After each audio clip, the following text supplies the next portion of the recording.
Well, we've got a whole lot of people playing pickleball and not a lot of courts. So the other day we were out with maybe 25, 30 people, and there's only courts for 16. So everybody's sitting out waiting to play. A&M has some courts, but those are a little more restrictive to the Aggie students and stuff. They play certain days, but as we're out there, we see groups of 4 and 5, even a family come out and play.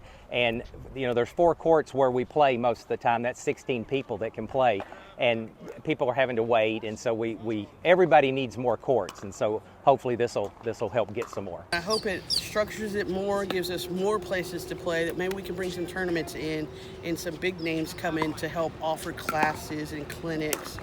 You know, we're right here in Central between Austin, Houston, Dallas, so it's a great area to host things. We're set up because of the football games to host huge tournaments with hotels and accommodations and restaurants and stuff like that. So if you put more courts, they're going to get filled easily. You know, we haven't been that big for a while, and a lot of folks didn't really know about it. Well, as the pickleball classes at A&M got going and word of mouth got going, it's just exponentially grown. It's kind of known as like an older person sport, but it is getting younger and younger. So I'm not exactly the number of members we have, but we've grown our program about 30% in the last year.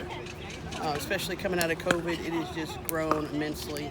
The amount of paper players playing. You know, we have to carry our own nets over here, you know, 2-3 times a week to play, which is wear and tear on the nets, putting them up, taking them down, putting them up, taking them down, and just lugging them, having someone, okay, you're in charge of the nets this week, okay, you're in charge of it. So that would take all of that away, that you'd just be able to come, show up with a paddle, some water, and get to play. I think a lot of folks have to drive a long way to get to the courts we have now, so as we get new courts at different places, even if it's just 2 to 4 courts, I think folks will, more neighborhoods will start playing. I know the country clubs play, but of course we all can't play at country clubs. And so I think it'll continue to grow, because if you're 50, you can play. If you're 20, you can play. You don't have to be some super athlete and everything. And it's amazing how quickly people grasp on to how it is, and their hand-eye coordination gets better. We're getting exercise, we're competitive. It's kind of a win-win.